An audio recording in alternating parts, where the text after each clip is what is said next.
it's really useful to investigate the viewpoints of people who have opposing views to yours.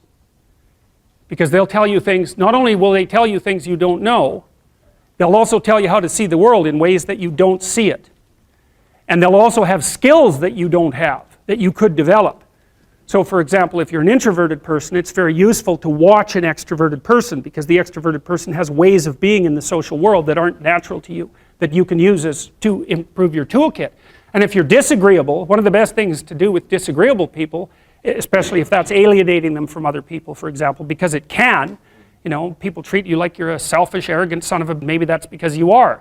It's like, okay, so what do you do about that? One of the most promising treatments, let's say, for that is get the person to do something for someone else once a day, just as a practice, and learn how to do it. Maybe you can wake the circuit up, you know, if you think that it's lying dormant in you, which is probably right.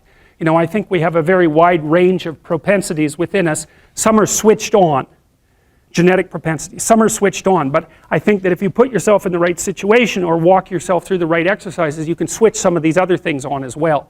But it takes work and dedication and discipline. I would say, generally speaking, if you want to adapt yourself properly to life, you should find a niche in the environment that corresponds with your temperament.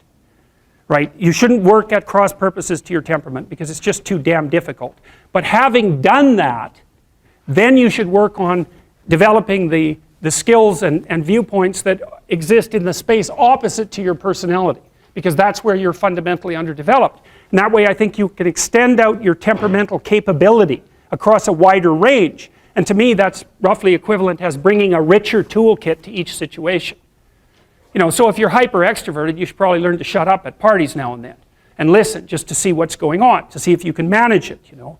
And if you're introverted, well then you should learn how to speak in public and to learn how to go to parties without hiding in the corner and saying nothing to anyone. You know, and if you're agreeable, then you need to learn how to be disagreeable so people can't push you around. And if you're disagreeable, you need to learn how to be agreeable so that you're not an evil son of a bitch. So, and the same thing applies even in the conscientious domain. It's like if you're too conscientious, you need to learn to relax and let go a little bit. And if you're unconscientious, it's time like, get out the Google Calendar, man, and start scheduling your day, right? And beat yourself on the back of the head with a stick until you're disciplined enough so that you can actually stick to something for some length of time and not living in absolute squalor, which is something that would characterize someone who's very disorderly, for example, because they don't notice.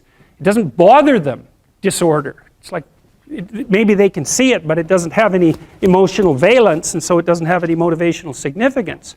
You know, so the other thing you might want to think about too, if you're choosing a partner, is try not to choose someone who's too distant from you on the temperamental variables, because you're going to have a hard time bridging the gap. You know, it's hard for an introverted person and an extroverted person to coexist. And it's really hard for an orderly person and a disorderly person to coexist, because they will drive each other nuts. Why don't you pick up? Why are you so obsessed by it? That's the basic argument, you know. So it's useful to know about your temperament so that you can negotiate the space with your partner as well. And I don't think you should try to find someone who's exactly the same as you, because then you don't have the benefits of the alternative viewpoint. But you got to watch it, because you may hit irreconcilable differences of various sorts. And I've seen that most particularly among couples who are high and low in openness. That's a rough one. And also high and low in conscientiousness. That's another rough one, because they just cannot see how the other person sees the world at all.